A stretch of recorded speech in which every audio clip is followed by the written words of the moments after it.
What is going on, everybody? Welcome back to another episode of the Oakland Basketball Show. We're live at RJ's Pub in Rochester Hills. Of course, he is a Coach Greg Kampe. My name is Neil Rule. Happy to have you all with us for another Monday night. Camp, good crowd on hand as always. The nachos have become a thing here at RJ's Pub. Yeah, I mean, we put them on the air last week, and now I walk in and three different people have them today. Boom, boom, boom. Yeah. They really don't look that good. No, I'm kidding. Russ, I'm kidding. They look fantastic, and they are fantastic. No, they absolutely are. Seasoned fries kind of ran its course, and now everybody's going to the nachos. Yeah, they absolutely are. Remember, my favorite here, though, Neil, is the Italian sub. That's the best. I ordered one to go tonight. I haven't eaten here all year, but I decided to have the Italian sub. I'll spill it all over me driving home. You eat it driving home. Huh? Oh, yeah. That's aggressive. That's a 35-minute ride home. It's I know. Going to sit in my car for 35. Can you imagine I'm looking at it for 35 minutes? I haven't eaten a thing all day today, too, so it'll be – I smoked 2 cigars, though. Okay, there you go. But you can get involved with the show. And I won $650 playing gin, so today's been a great day. Yeah. That was hot. All right. Well, I mean. Well, didn't last week I say I got my butt kicked in gin? Yes. So I just, the money that I got today had my fingerprints on it. It just came back. It was your money coming back. Right. No, absolutely. You can get involved with the show, by the way, on Twitter, X, whatever you call it. Just put the hashtag AskCampy on there, and we'll get to those. Also, for those of you watching on the YouTube stream, on the Golden Grizzlies YouTube channel, you can jump in there and ask the questions, too. I know a lot of people have been taking advantage of that. So any way you want to get involved, you can get involved. But Camp, I guess we take a look at the week that was for Golden Grizzly basketball, and it was a week where there was some highs and then there was a low. Yeah, just disappointing. We had a chance to put ourselves in a position that would be a game out of second place, and we didn't get it done. Now we're 2 out, and we got a lot of people to pass to get there. So I look at it this way: I think we've got to make that up by winning. Somewhere we're not supposed to win. We got to go to Fort Wayne yet. We got to go to Milwaukee yet. We got Cleveland State coming in here, who's 10-1 and won 1,000 games in a row. So somehow we got to make that up by winning one of those games. And I don't know why, but everything I'm saying is going on my phone right now. I see that. Yeah. What? Left the microphone. Oh, you got the microphone on there. Oh. Yeah, you got the voice line on there. Who are you talking to? That's Jeff Smith, my assistant coach. Oh, well, he's listening. So yeah, he knows. He's about to get. I guess we'll take a look at the week that was. I should send it to him, and so he's like, "What the hell's going on?" See if he's listening. Yeah. Right? Yeah, absolutely. He's not. But Camp, and there's some questions on this in the Ask Campy portion of the show. I guess we'll go back to Thursday, the win over Green Bay. In the second half, obviously we were in a position to kind of run away and hide in that basketball game and get the win. Very, very tough Green Bay team. They were as advertised. They are what they have done, though. But Camp, they hang around in games, and then in the second half we were able to get it together and get the win. You were watching on TV? Yeah, I got to watch it.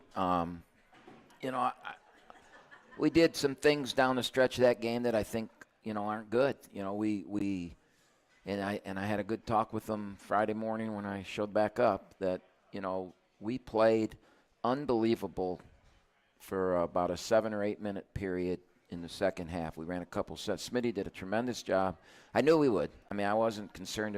I've said this many, many times. I have a great staff, and I was not worried about anything. Jeff's been around me. He knows what I want. He knows what I like. He's a smart. He's going to be a great head coach someday. His play calls were great. Everything was great. We get this big lead, and then we come down, and we shoot a shot from almost half court, and then they go bang bang threes, and an 18-point lead goes to 12, and then and that's what we've got to quit doing. We've just got to understand down and distance, and until we do, we're going to put ourselves in some bad situations. So that was a good teaching point. It's a lot more fun to have teaching points when you win than it is to when you lose. And so we got the win. We had to get that win. I mean, they're 0-whatever in the league, and it was a must-win, and we got it. And in really a tough situation. And, all the crap that we went through last week with the way the Robert Morris game ended, and then the suspension and all the hearings and all that kind of stuff that we went through. And I knew last Monday night all that was going on, but, I wasn't going to say anything. So don't be mad at me for that. I knew that there would be a problem with the game. I didn't want to, talk about it last Monday night. But so I was really pleased with our kids and the way they responded, and they did really well. And, we did not play poorly Saturday. We ran into a team that had a great game. And I say this every year, and I mean it every year. There are 3 games to 4 games every year that the team you play plays out of their mind. And there's 3 to 4 games every year that we play out of our mind. It just, every team does that. You hope that you can find a way to survive it and win, and we couldn't on Saturday. We couldn't. And so as I did after the press conference, I gave Northern Kentucky all the credit in the world. They had a couple kids that haven't made shots all year that had great games. They played their tails off. They had a great game plan, a great coach, and they deserved to win that game. We deserved to lose, so let's move on and get ready for Youngstown, which is a big game. We're a game behind Youngstown in the standings. We're fighting for those top 4 spots. They're fighting for it. Kay Felder's getting his banner up. It's going to be a hell of a night in the arena on Thursday night. We got to come and play our best game of the year. We need to have a game like Northern Kentucky had against us. Cam, speaking of that, too, what makes it tough, and you alluded to this a little bit, and we were talking about that before. Was goaltending that they didn't call. I remember that play exactly. And the funny thing, that's the 5th time that's happened to us this season, and they put we lost the Hawaii game because of it. And, yep, there it is. That's goaltending. But they put a rule in because it's so hard to, I watched it live, and I thought it could be, but I wasn't 100% sure it was. But they put a rule in that says if it's close, you call it, and then you can go to the monitor and review it. And it either is or it isn't. But if it's close, you got to call it. And we continually are not getting that called. And it cost us the Hawaii game because there was a goaltending with less than a minute to go to tie us. And they didn't review it. They didn't call it. So I know that the guys in charge of officials and everything at our place in the league are probably really mad about it because I know it's been a priority and it's something that has to get done. Camp, and the disappointing thing, you and I were kind of talking about this beforehand. And look, again, not to take anything away, Northern Kentucky played great. As you talked about, probably one of the better games that they played all season long.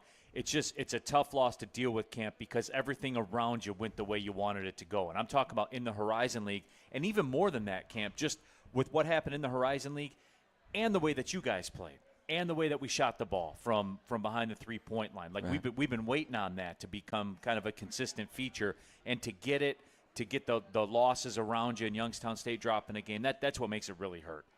Yeah, but when it all comes down to it, it's getting into that top 4. And, we're going to have to probably go 6-1, 5-2 down the stretch to do it. And that means we've got to, like I said a minute ago, we got to win somewhere where people aren't expecting us to win. And we just to make up for that game. But, if we'd have won the game, we'd be 7-5, and second place is 9-4. So, we'd be right there.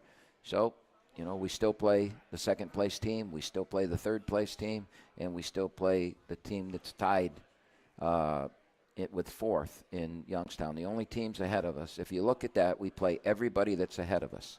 The only team we don't play again is Robert Morris, and they have the tiebreaker on us. So we got to get wins, and if we do, we'll get in there. Cam, did you expect it to be like this in the Horizon? There's 7 teams within 3 losses of each other. So, in effect, between 3 games, there's 7 different teams. And then, obviously, Cleveland State is, kind of pulled away to some degree. They're sitting at the top at 11-1. We want Cleveland State to win every game they play other than the game against us. We're not catching them. We're 5 back with 7 to go. We're not catching them. They've won 13 in a row.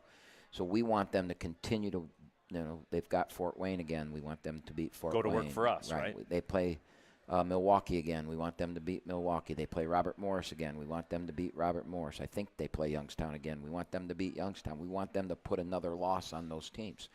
So you become a cheerleader for somebody every year. But if you remember last year, we finished first, and we had to play Fort Wayne in the 1-8 game. And Fort Wayne had 20 wins. So, no, I'm not surprised by how tight everybody is. It's usually like that in our league. There's the difference between 1st and 8th in the Horizon League is a few possessions a game and figuring out how to win. And one of the things we have yet to do is figure out how to consistently win close games. And last year we won all close games, and that's why we finished first. So it's just a matter of figuring it out. We've got 7 games left to do that, and once we do it, keep it going and get on a roll. You surprised by Cleveland State, Camp? I mean, just the start that they've gotten off to in league play, and we're in February now, so this is what they are. But 11-1, did anybody see that one coming? I did not, but I've watched 3 or 4 of their last games, and they're that good. They are really playing. Smith is playing tremendous. They guard. They really guard. They're physical. They really get after you, and they're winning all close games. And that's what you got to do. And so that's why I've kind of just cheering for them, man. Keep winning. Keep winning. The Oakland Basketball Show brought to you by Henry Ford Sports Medicine, the official team physicians for Oakland University and you. For more info, visit henryford.com/athlete. Camp, but again, as we were talking about, calendars flipped now. We're in February, and this is it now, right? Like, here we go. Yeah, and, we've got Youngstown at home, who beat us by 16 at their place. We held them to 66 points in their arena, and we only scored 50. And so, we're going to find out if they're that good defensively or we were that bad offensively back in December.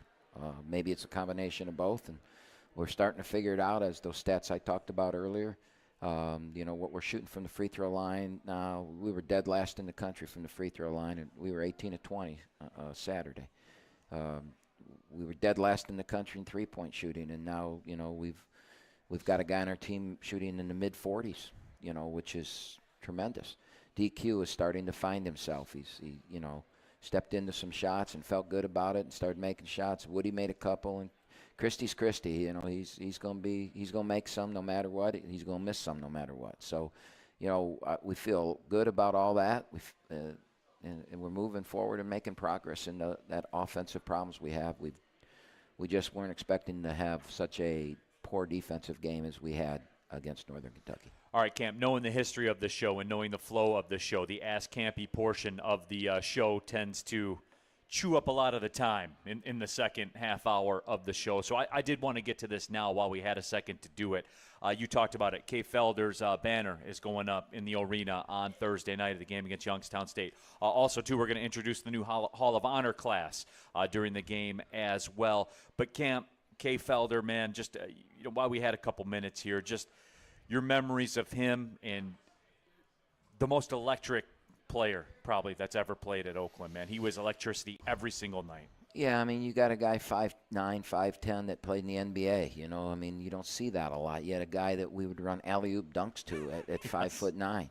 Physicality, he played with great physicality. He could get on a heater. He wasn't known as a great outside shooter, but he could get on a heater. And go ask the University of Washington if he can shoot from the outside. Right. He put 39 on them.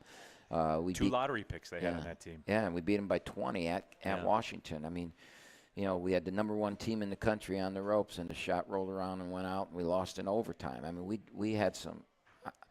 I got to believe that during his 3 years here, we had more top 10 plays on SportsCenter than at any time in maybe any mid-majors had. I guess when John Morant was at Murray State, they probably had him too. But similar type things for us. He's a dynamic young man. He's a great kid. I was so fortunate to coach him, and our fans were fortunate to get to watch him play and cheer for him. And we'll get to honor him Thursday night. And for people that, don't know the story, I didn't want him to go out in the draft because I didn't think it was the right thing for him. And I wanted him to stay and play his senior year because, and most people think, well, as the coach, you want that because you want to win, right? And it's hard to sit here and say, no, that's not true, but it's really wasn't a priority to mine. We had a good team. We won the league the next year without him. We could have had an unbelievable team and maybe done something in the tournament that, but I thought it was best for him. If he had stayed at Oakland, he would have broken Bobby Hurley's, just having a decent year, he would have broke Bobby Hurley's all-time assist record and would have been the leader in the history of college basketball in assists. And I think there's something to that. I think he would have made more money. I think he would have been a first-round pick instead of a second-round pick and all that. But, and then the other thing that his mom wanted him to get his degree. And I wanted him to get his degree, and I knew that if he went out early, he probably wouldn't get it. So all this went down. He went out early. He got drafted by Atlanta, but was sold to Cleveland.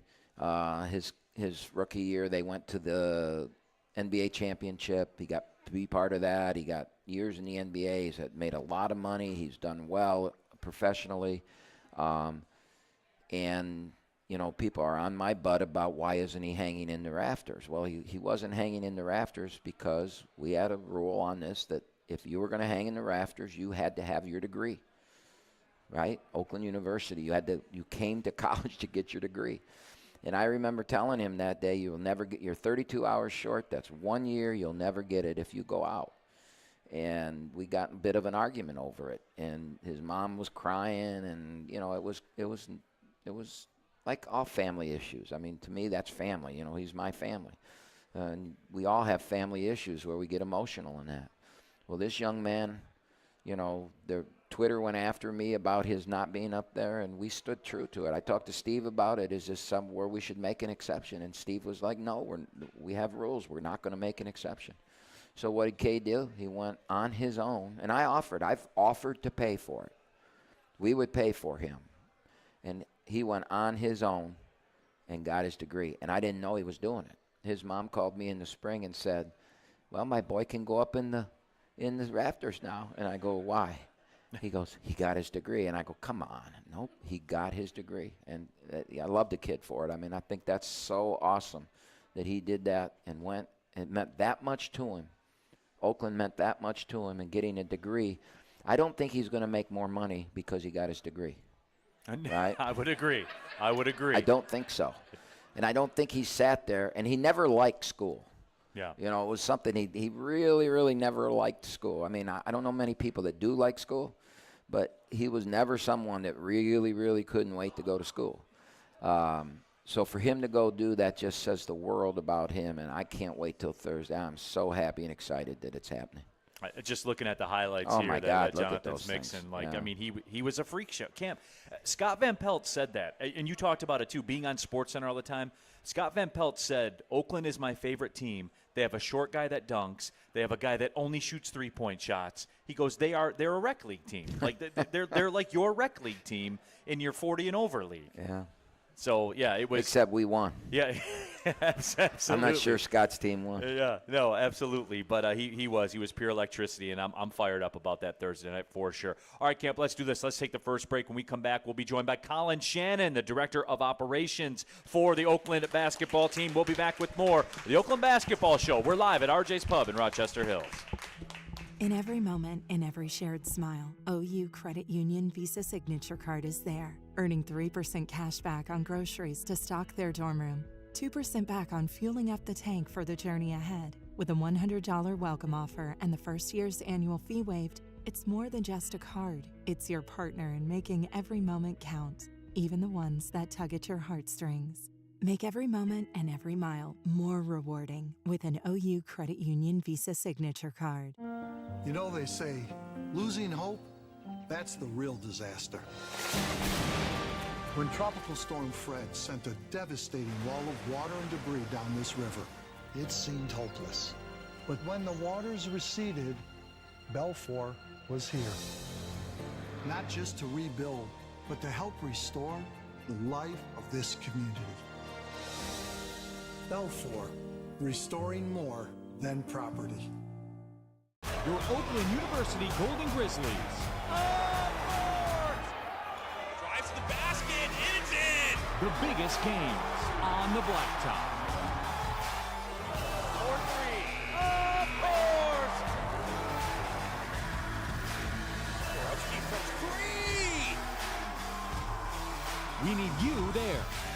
Golden Grizzlies fans, get out your dancing shoes!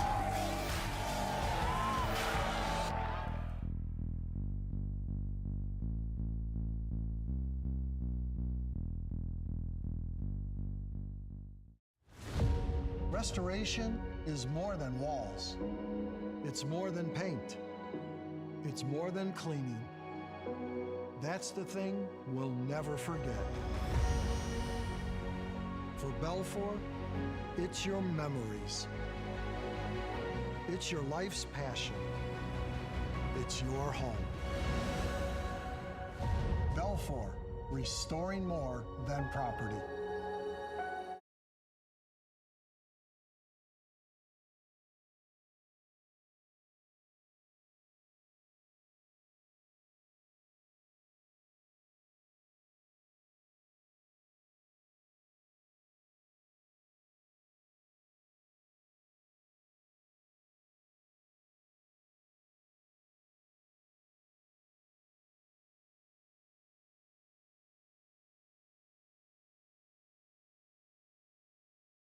Colin questions already coming in.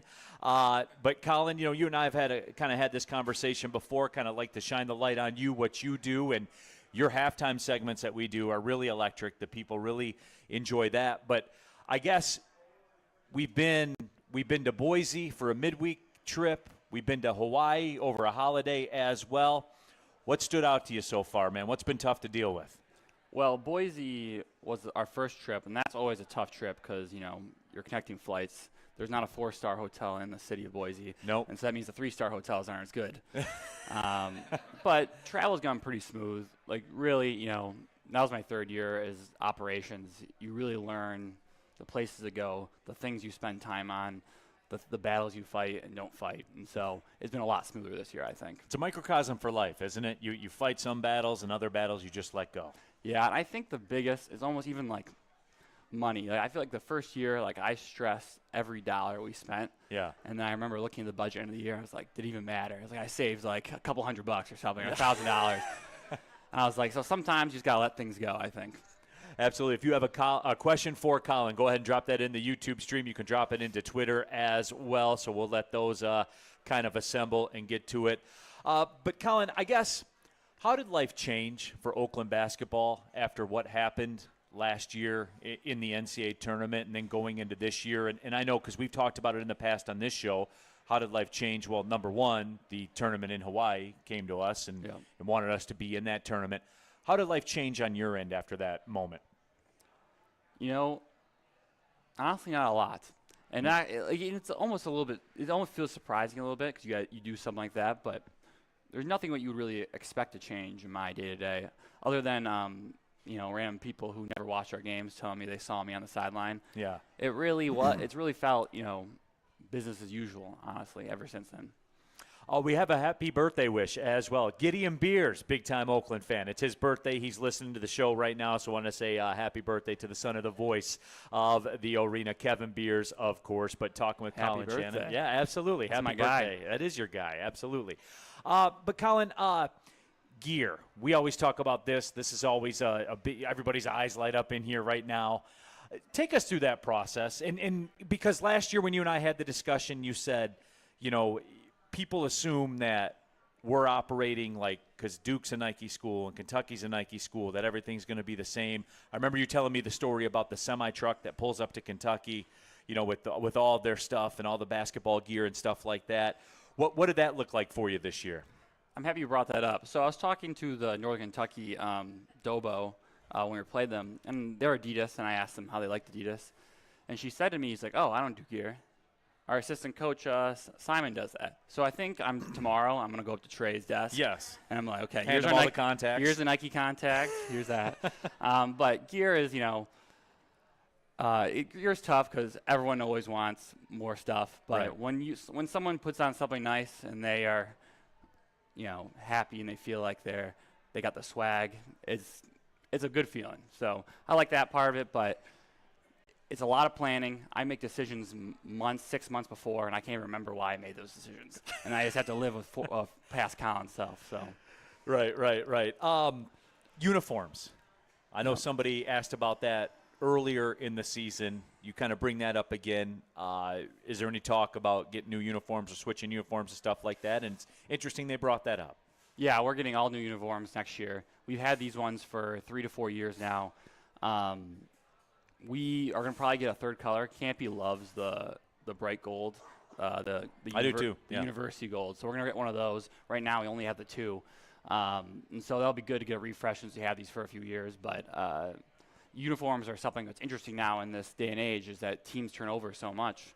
11 new guys. it's not that big a deal to get new uniforms. Before, when you only graduated 3 players, getting new uniforms is a big expense. But when you have 11 new players, you need 11 new jerseys no matter what. So That is true. I never thought about it that way, but that is the case. Uniform business is about to pick up. I did not take off Townsend off the back of the jersey and put someone else's name on it. I didn't do that. No? No. Talking with Colin Shannon, the Director of Operations for Golden Grizzlies basketball. We have some Ask Colin stuff to get to, but before that, give me a good story, Colin, a good travel story that doesn't involve me. Just give me something good. What are some of your, because now you're a vet. You're a vet in the game. You've been through the battles. You got the battle scars, all of it. What's some of the more interesting travel stories you have? Now, I wouldn't tell anything from this year because you need a statute of limitations before you can tell any of these Correct. stories. Yep, absolutely. But I'd say 2 years ago, a good one, we beat Wright State at Wright State. We beat them for the first time there in a long time, and Rocket Watts hit a game-winning shot in the corner. And so after the game, someone said, "Hey, Colin, Rocket's looking for you." And so I go in the locker room, and he said, mid-game, they shut my phone off. He said, "I forgot to pay my bill." He said, "Can we stop at Metro PCS and I can get a new phone?" And I was like, "Because you hit a game-winning shot, yes, we'll stop at Metro PCS. But if you didn't, we would not stop." Yeah. That's the first time Kampe's heard that, too. Look at Camp over there right now. He's shaking his head, man. That's the Rocket Watts experience, though. 100%. Yep. I love Rocket, man. Shout out to Rocket. I love Rocket. Absolutely. Miss Rocket around here. All right. Here it is, the Ask Colin portion of the show. Austin Davis, who's here in attendance. Colin, how do you like your roommate situation when you're on the road? You all know, Austin obviously knows who my roommate is. It is Neil Rule. And so Neil's a pretty good roommate. Professional roommate. We have one constant battle, though, and it is pretty minute, and I think he should be lucky to have me. But it is about the temperature in the room. So Neil hates the cold. Like, you're right, he wears the beanie on the show because he hates it. If it gets to 69 degrees, he is, he's wet while I'm sleeping, trying to bring it up to 71. Yeah. And so we're going I'll back. wait for him to fall asleep, and then I'll go hit the button up, Even though all studies say you should sleep between 67 and 69. But Neil should be lucky because what we learned is that Bobby Nobbert, and he's a roommate with Trey, he puts his room at 54 when Trey falls asleep. Like, for real. Trey said he wakes up and he's sniveling every day. And so Neil should really just be lucky it's only 69, I think. But that's our one. Other than that, Neil's a great roommate. It's good to have someone who loves Oakland as much as I do there. So when we win, we celebrate. We're super excited. And we lose, we can be sad together. So. And I get the window bed because of seniority. I always take the furthest bed, the one that's closest to the window. Wesley V has another Ask Colin. Any chance we'd see a return to the uniforms with the horizontal stripes down the side of the jersey and the shorts worn during the K. Felder era? Those were iconic. I wish I could tell you that, but Nike only gives us a few options, and I hope that if that's an option, that's something we'll consider. But we'll usually, the seniors, the returning players, the captains, will say, okay, here are the 5 options of jerseys. We bring them in. The Nike person comes in, and they tell us which ones they like. And obviously Kampe has a say in that. But when you notice that our jersey, you'll see our jersey, another team wearing it in a different color. Mm-hmm. Because it's kind of like the stock thing. If you're Nike, those are what you can choose from. Until you get Nike Elite, like Michigan State, they'll custom make for Michigan State. But everyone else, you're about 5 or 6 you're choosing from. And that's the way that it works. Talking with Colin Shannon here, final couple moments here before the Ask Kampe portion of the program. Got any other good story? What's a good travel story, Colin? Give me a travel nightmare. Come on, give me something good. I know that you have them. Yep. Because you complain about them all the time. So I'm kidding, you don't. So we played Kansas this year, right? Correct. I know you know where I'm going with this. Yes. And so, our bus driver, he was an eccentric character. And so he was already giving us a little bit of trouble. And I had to return a rental car there. And I'm pulling the car to the parking lot, and I see the bus is open. Like, the door to the bus is open. I'm like, he must be in there or something. So I call him and say, hey, check on the bus. And maybe the game's maybe in 5 hours. We're going to leave in 2. And he said, oh, that wasn't me. And so he goes down to check it. So he calls me again 30 minutes before I leave. Hey, the bus isn't working. I think someone broke onto the bus and turned on the battery, and so now the battery's dead. I'm sure someone broke onto the bus and he didn't just accidentally leave it like that. And so we had to call Kansas. I was trying to call bus companies, but they're not picking up on a Saturday. Right. And so I called Kansas, and thank goodness they have some of the best facilities people in the country. If we were playing anywhere else, we would not have been picked up. But Kansas came and picked us up in their buses to go to the game. Kampe had a good line when he said to them, was like, you know you're going to lose when their team comes to pick you up. They're like, no, we'll come get you. Yeah, that was Camp's line. They were great because, I mean, they were literally, I was freaking, but they showed up. The second we were supposed to leave is when they pulled up. So it didn't really affect us at all. But I got lucky that it was Kansas and not, I'm not going to say a different school, but a different school. Yeah, a different school. Colin, appreciate you, man, coming out for sure. I did want to tell the people this. Like, we all love Oakland. I mean, that's why we're here. But this man here loves Oakland. Loves Oakland. So give it up for Colin Shannon, everybody. When we come back, we'll get to more of your Ask Kampe stuff. This is the Oakland Basketball Show live at RJ's Pub. In every moment, in every shared smile, OU Credit Union Visa Signature Card is there, earning 3% cash back on groceries to stock their dorm room, 2% back on fueling up the tank for the journey ahead. With a $100 welcome offer and the first year's annual fee waived, it's more than just a card. It's your partner in making every moment count, even the ones that tug at your heartstrings. Make every moment and every mile more rewarding with an OU Credit Union Visa Signature Card. You know, they say, losing hope, that's the real disaster. When Tropical Storm Fred sent a devastating wall of water and debris down this river, it seemed hopeless. But when the waters receded, Belfour was here. Not just to rebuild, but to help restore the life of this community. Belfour, restoring more than property. Your Oakland University Golden Grizzlies. Drives to the basket, and it's in! The biggest games on the blacktop. 4-3. Of course! Borowski from 3! We need you there. All that Grizzlies fans, get out your dancing shoes!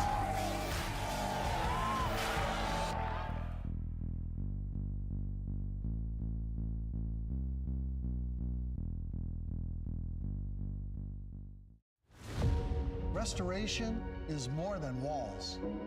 It's more than paint. It's more than cleaning. That's the thing we'll never forget. For Belfour, it's your memories. It's your life's passion. It's your home. Belfour, restoring more than property. Welcome back to the Oakland Basketball Show, live at RJ's Pub in Rochester Hills. He is the coach, Greg Kampe. My name is Neil Rule. Happy to have you with us here tonight. Good crowd on hand here at RJ's as usual. The Greg Kampe Show and the Oakland Basketball Show brought to you by the Pino Insurance Agency, LLC of Mimic Insurance. They cater to the educational market. If you're looking for affordable insurance and a knowledgeable insurance agency, go online to pinoinsurance.com today. That's P-I-N-O insurance.com today. They're old. Yep. They're old, too. They're old, too. I had my insurance with them 41 years ago when I got here. Yeah. Crazy. Kampe, I'm not calling them old, but they are old. They're established. Very good word. Yep, they're established in the insurance game. Yes. Knowledgeable. They've been through it all, so they're the play. Kampe, you ready for some Ask Kampe stuff? Sure. I got one for you. Miles Garrett from the Browns requested a trade today. What would you give for Miles Garrett? I would not give a player. And then I would not give St. Brown. I would not do that. But I would give him every pick in this year's draft. Give him all 7 picks. Mike Ditka style? Yep, I'd do all that. I would give him 2 first-round picks. I'd give him the compensation, the third-round picks that we're getting for Aaron Glenn. I would give him those picks. I'd give him. I mean, the window. I know they want it to last forever, but it's fragile. We learned that, right? The extensions kick in after next year too. Yep. And you put those two guys on the defensive line together, your cornerbacks just became all pro. You know. You get old Greg Kampe in the Bowling Green uniform. Yeah, I could go out there cornerback. probably and play corner. You know. Yeah, I would do that. What you surely don't want is you don't want them at Green Bay or Minnesota Chicago. or Yep. Chicago. Yeah, any of those three. You don't want them there. I would do everything. But then again, I coach basketball. I mean, who thought that the guy from Dallas would get traded? I mean, it's crazy times. I was going to ask you about that Yeah. next real quick, Camp. Luka Doncic, I mean, arguably the biggest trade we've seen in a long, long time I would in the say NBA. the craziest trade Yeah. we've seen in a long, long time. I don't get it, and I don't think the Dallas fans get it either. They're not happy. And I heard what their general manager had to say, and I wasn't buying it. Yeah. I wasn't buying it at all. But then again, I'm a fan like everybody sitting in this room. We're just fans, and who knows behind the scenes. Who knows what's behind the scenes at Cleveland? Who knows what's behind the scenes in Dallas? Who knows, you know. I mean, there's so many things that go on that we don't know as fans, but it's fun being a fan and bitching about things. It is true. It's a lot Yeah. easier too, isn't it, Cam? Yeah. You just kind of parachute in and out. Speaking of Dallas, by the way, Max Hooper, who's a video coordinator for the Dallas Mavericks, was out at the game on Thursday night. It was awesome to catch back up with Max and see him out there. So that was a lot of fun. Yeah, I didn't know he was going to be on. I didn't listen to you at halftime, so I didn't know he was going to be on. I thought you were locked in, Cam. Well, no, I moved it over to, I forget who it was, the Detroit game maybe. I was watching Detroit, Northern Kentucky, I think, when you guys All were right, doing that's the halftime understandable. show, so Are you ready for some Ask Campy? let's go. All right, here we go. Pittsburgh Marty in the house. Excellent effort for preparing in both games this past week. A win and a tough loss, but the effort was there. With the final 7 conference games coming, all are important. What do you do as a head coach to motivate the players and your coaching staff to keep the focus? Marty, we lost. How can you say excellent preparing when a guy that was 7 for 47 or 6 for 47 made 4 threes against us? That's on the coach. So I appreciate the comment, but no, I don't think we prepared the way we needed to. So what was the question? I couldn't get by the. It tripped you up there? What do we do for what? What do you do as a head coach to keep the players' motivation and your coaching staff to keep the focus? Well, in all honesty, and this is just me telling the truth, if we have to get our guys focused with 7 games left when we're fighting to get a top 4, we're not going to win. And if my coaching staff isn't focused, they're not going to have a job. There you go, Marty. That's the answer to your question. You wanted shorter answers. I'm giving shorter answer. J Money Sniper 17. J Money. J Money is back at it here with a great question. Probably the best question of the Ask Campy segment so far. How was your experience watching the Oakland basketball game without coaching? It was awful. And I was telling Darren Horn, the coach at Northern Kentucky, before the game, while you're coaching, okay, you're watching the game, and you see a crappy play happen, you might emotionally react or get mad, but your job is in the moment to fix that, right? Or what's our next set we're going to run? Or what sub do I need to make? Get him out. Get this guy, coach, tell him what he did wrong. Scream at him, yell at him, tell the official.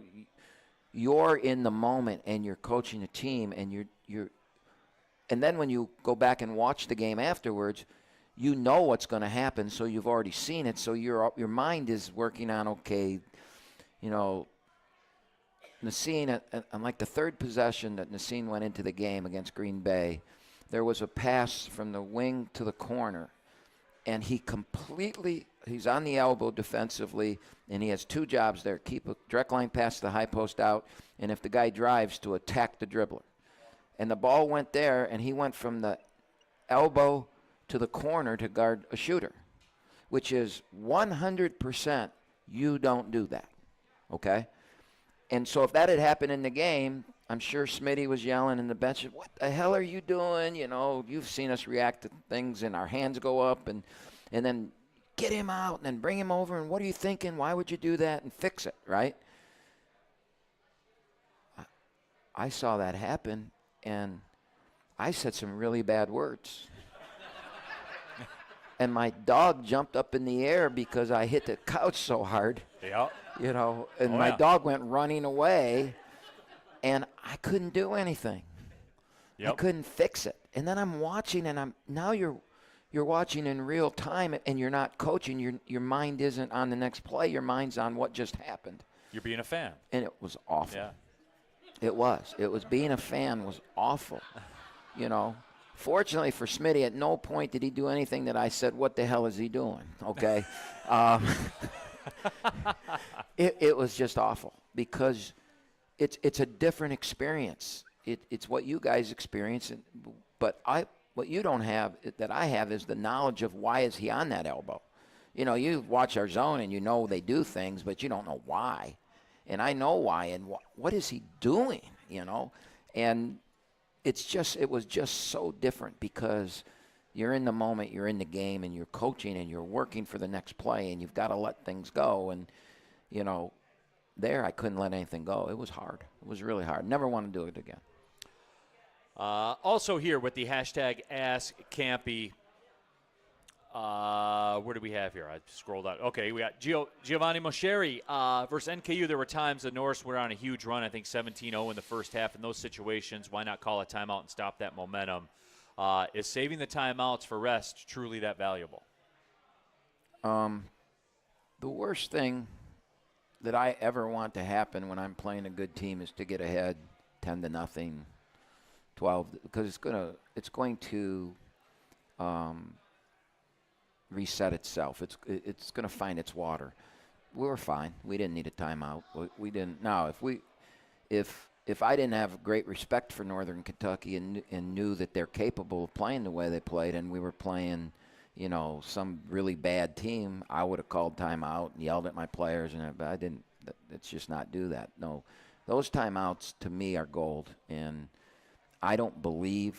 And again, I said this a few weeks ago on this show. Those guys, those coaches that are sitting there saying, "Call a timeout," That's why they're TV announcers now and not coaches, because they got to the end of the game without timeouts and couldn't manipulate the outcome. And you only get 4, and one of them you have to use. Now, could I have used that use it or lose it timeout? Yeah, I suppose I could have, but I just don't do it. And I know I get criticized for it. I read my emails. I hear it. But 41 years of doing it this way, and it seems to work. So, and didn't we get ahead? Weren't we ahead at halftime? Yeah, Camp, and that's the thing, too, because I've heard that, too, and seen it on social media. And I remember when I was, a student watching the games and stuff like that, kind of thinking along those same lines. But when you're there and you see the why, because this is a game of manipulating matchups. And when you have those timeouts, those are tools to manipulate a matchup. Like, that's what it is. Especially when you have poor free throw shooters on your team and you have, a point guard play that sometimes can be a little testy down the stretch. You've got to have your timeouts to be able to manipulate the game in the winning time of the last 4 minutes. You've got to be able to get your best defense on the floor and then be able to, if you score, use a timeout so then now, you can get your best offense on the floor or things like that. And I just believe that's way more important. I watch NFL football games, and I see a coach call a timeout because the play clock's running down to 0 in the third quarter, and they call timeout. And I don't believe 5 yards is worth that timeout. Thank you. I just don't believe that. I really don't. I think you're down 3 with 2 minutes and 30 seconds to go in that game. You need your timeouts. It's your lifeline. Right, because once the 2-minute warning hits, they can just put their knee down 3 straight times. And so I just think winning and losing, the timeouts are more important. And again, we were ahead at halftime. So I think the proof is in the pudding. We came back and took the lead, and we didn't need Greg Kampe calling a 30-second timeout and looking at somebody and saying, "What the hell are you doing?" I can say, "What the hell are you doing?" while they're running by me, right? And you do. Oh, yes, I do. Also, okay. And does 30 seconds really change the momentum? Now, I will say in the second half when a run like that was going on, yeah, you better call it then. Yeah, different story. You better. But a 17-0 run in the first 8 minutes of a game usually is a disaster for the team that had it. The real Gideon Beers. Again, happy birthday, Gideon. Hashtag AskCampe. What's your favorite K. Felder moment on the court and off the court? I know what would have been if that ball had rolled around the rim and gone in and we beat the number 1 team in the country. Yeah. That would have been the number 1 thing. I just think I think my favorite moment with Kay was just coaching him. We had a great love-hate relationship. Yeah. It was really a great love-hate relationship. And it was really cool watching him develop and grow, coming from Pershing High School, where, and just seeing him mature as a person. And I love his mother, man. He's got the greatest mother. I told you, she was crying in that meeting. She wanted him, and she wasn't thinking about the riches. She was thinking about him getting his degree. I mean, I still talk to his mom all the time. She asked me for 20 tickets for Thursday. And there aren't many people I'd get 20 tickets for, but I got them for her. Especially when Kay asked for 35. Yeah. 55 tickets for that young man. So he is, if he was my son, I'd be really, really lucky to be his father. I love the kid. He's just tremendous. Oh, that uniform was the best, too. Yeah, it was. I got a quick story on that, Camp. We were going to Youngstown State. We were on the bus on the way to the arena for the game, like 5 o'clock, 5:30, whatever it was. This is back when I rode the bus. Correct. Yeah. Kevin Connors from ESPN Sports Center called me on my phone. And What are you, name dropping? No. It's relevant to the story. Oh, okay. So he called, and he said, hey, Neil, would there be any chance to get Coach Kampe? I can't remember if you did pregame or postgame. It might have been postgame. And I said, yeah, because your blanket answer is yes. So I don't even ask you. I just tell them yes because you're down to do it. I don't have to ask that. And so I told you, and then you said, hey, let them know, make sure that they're watching the first play out of halftime. And then you ran the alley-oop play to Kay to get the dunk, and then that's what they led SportsCenter with. So that was pretty cool. That was a pretty cool moment.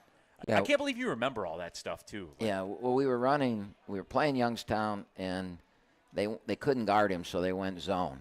And we had an alley-oop play that I knew would work. We'd never run it before to him. And so the last play of regulation, we ran the play and got a layup on the play, not to Kay. We ran this play with this back screen, and Kay made the initial pass and just stood.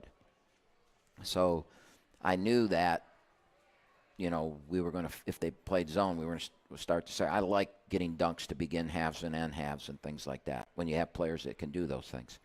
And so I just knew that it was going to work because they had never seen it. And I think Nick Daniels threw the pass, and Nick was a really, really good alley-oop passer. So I just knew it was going to work, and it did, and it was spectacular.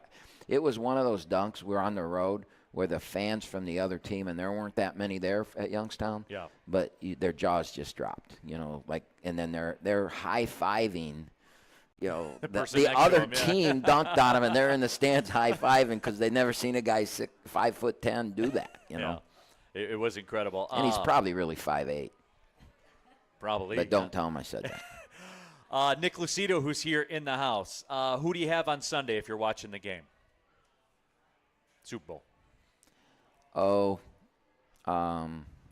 that's a good question. I don't think he can go against Kansas City. I do think that if Barkley goes crazy, but Kansas City's defense is so good, I don't expect Barkley to go crazy. I think Kansas City wins a field goal with, no time left. Real quick, Camp, let's cook through these two here. Gemini fan, did Jack Hoth redshirt again? He can't. No, honestly, and I'm not throwing him under the bus, he's 3 for 24. That's what it is, yeah. And that position has got to make shots. And Jack knows it, and I gave him a very short amount of time the other day, and he got a shot. One thing I know that Jack will do is get shots, and we're just making some right now. So, I kept him in the starting lineup until we lost. We had that winning streak going 4 in a row, and we kept him in there. He was playing the first 4 or 5 minutes, then wasn't getting much time after. There'll be a time before this season's over that he'll get thrown out into the ruckus, and he'll have another chance. And I think he's capable of making 5 in a row and could win us a game. So I'm not going to throw him away. He's not going to. But Christie's making shots right now. Woody's making shots. Nasseen's making shots. DQ's making shots. he got in there because they weren't, and now they are. Last one here before we cut to the break. Gary McCarrick, are there any K. Felder Oakland jerseys still available for purchase? His jersey was elite. A lot of talk about the jerseys from that era. Yeah, I loved that uniform. I really did. I remembered when I saw it there again. Yeah. I don't have any. You know, I know Kay's got a few, but you know, we used to sell that jersey at the games. You know, back in the day, we sold his jersey and a couple others. But we were, you know, that's a Jumpman. Yep. At that time, we were part of that Jumpman, and then, you know, when Michigan and football went, a football program went to Jumpman, they really took away, you know, a program like ours' ability to be part of the program. Even though we did some great things with it, those big boys want exclusivity. Yes, that word. And we lost out on that, and that's why that uniform went away. But Colin doesn't know this yet, but whoever our seniors are next year aren't going to have a say in the uniform. I am going to choose them. There you go. It's been a long time since I've done that, and I am going to do it. I have an idea. I just hopefully I can get it done. All right, we're going to take the final break, come back, and take a look at next week. You're listening to the Oakland Basketball Show live at RJ's Pub in Rochester Hills. In every moment, in every shared smile, OU Credit Union Visa Signature Card is there, earning 3% cash back on groceries to stock their dorm room, 2% back on fueling up the tank for the journey ahead. With a $100 welcome offer and the first year's annual fee waived, it's more than just a card. It's your partner in making every moment count, even the ones that tug at your heartstrings. Make every moment and every mile more rewarding with an OU Credit Union Visa Signature Card. You know, they say, losing hope, that's the real disaster. When Tropical Storm Fred sent a devastating wall of water and debris down this river, it seemed hopeless. But when the waters receded, Belfour was here. Not just to rebuild, but to help restore the life of this community. Belfour, restoring more than property. Your Oakland University Golden Grizzlies. Drives to the basket, and it's in! The biggest games on the blacktop. 4-3. Of course! Borowski from 3! We need you there. Golden Grizzlies fans, get out your dancing shoes!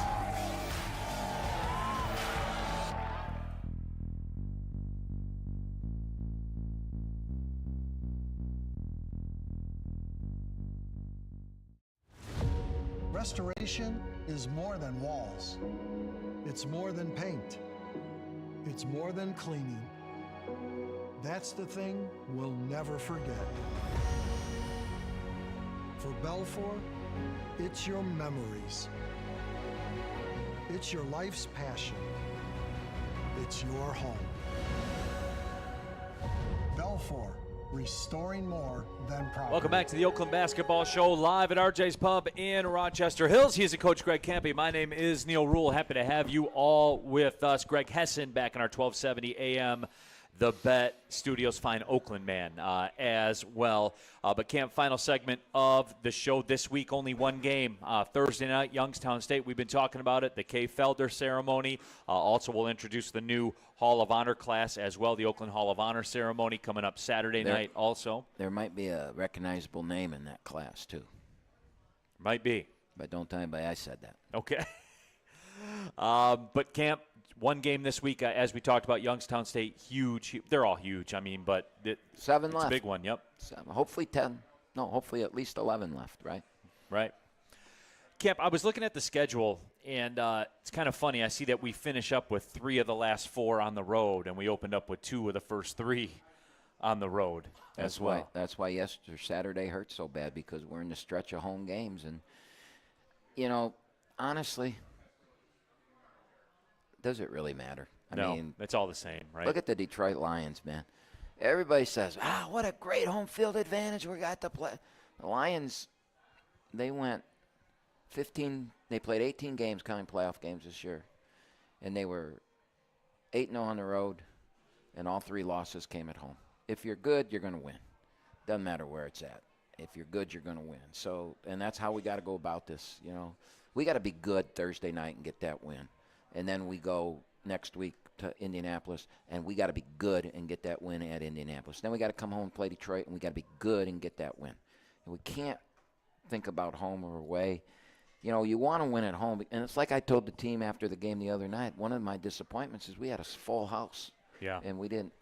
When you win, people want to come back, right? Yep. And so, we got Felder coming in here. Should have a full house again on Thursday night. Then we got Detroit, the next one, which we need to be a full house. I mean, this is the time of the year that our fans normally show up. We normally struggle to get, not the students, but town people until late, February, and at the end of the season. We're normally in the hunt, so they come out. And so it was disappointing to lose that game for many reasons.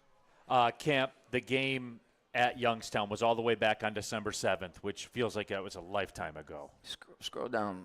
What did we shoot from the three? From 3, 2 of 16. What did we shoot from the free throw line? 12 of 17. So it wasn't awful, but Yeah. it's still not good. 2 of 8 in the first half, 0 of 8 in the second half from the 3. three. That's the difference. We held them to 66 points, and they came into that game averaging a lot more. Now, they think they're really good defensively, and maybe they are. I guess we'll find out. How much of that goes into it? What happened? I would imagine that philosophically you probably go back and take a look at it and think about some things. But when you play on December 7th, and that, as we talked about, that was a lifetime ago. How much goes into it? We don't like league games then, but it is what it is, right? I don't get to make the schedule for the league. One of the things that, Youngstown did something on December 7th against our zone that we had never seen before. And it worked. It hurt us. Even though they only had 66 points, the guy did some things, and it worked. And then Cleveland State a couple weeks later mimicked it, and it worked. And nobody else has. Arkansas kind of did it, but not the way they did. They just threw the ball to this first-round draft choice, and he just dove to the hole, right? And it was hard for us to stop. That was because the guy was a first-round draft choice. So we've got to prep for this and take away what they did. And because I'm sure they're going to come out and try and do it again. We got to take that away, and it'll be interesting to see if we can. So that's what makes our defense unique and good, is when somebody finds something to do against it, then we got a chance to the next time we play them to take that away. And it's just that game within the game. And so, that's going to be really important that we can take that. And then the other thing that, they can't make threes against us. And they're a team that when they make threes, they'll beat anybody in the league. And when they don't, they had a kid named Farmer that, sound familiar. He was like 18% from the three. And what did he go in that game, 4 for 9 or something like that? I do remember that. He was 5 for 8, even worse. Yeah, 5 for 8. Sorry. And he came in like at 20%. And so, and that's the flaw of game plans, and that's the flaw, of analytics. You like the kid the other night from Northern Kentucky, the analytics say, geez, let that guy shoot. Now, we didn't let him shoot, but we didn't, that we were funneling it to him, and he killed us. What goes into that, Camp, and how frustrating is that, right? Like obviously, what their numbers are, and you game plan accordingly. And we were really, really good against our star players, which we have been. Typically, that's the history of Oakland basketball. When you have a star player, typically we do a very, very good job defending them. Yeah, that's what the zone does, though. I mean, that's not Oakland, it's the zone. But I don't get frustrated over things like that. It's basketball.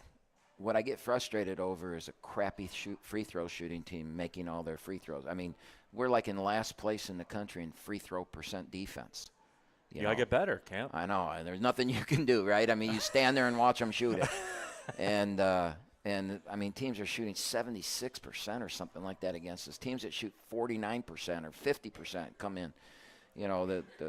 There was one game this year, a guy was 22%, and he went 6 out of 7. It was just, I get frustrated with that. But a guy making jump shots doesn't frustrate me. All right, well, we appreciate everybody coming out. Make sure you roll out on Thursday night as well. Golden Grizzlies and Youngstown State. Go to goldengrizzlies.com. Get your tickets for the coach, Greg Kampe, Greg Hessen back in the studio, Colin Shannon. My name is Neil Rule. Thanks for listening, everybody, to the Oakland Basketball Show live at RJ's Pub in Rochester Hills. Oh, Jonathan Turner on site as well. That's right. Hey, my bad. Well, see you later.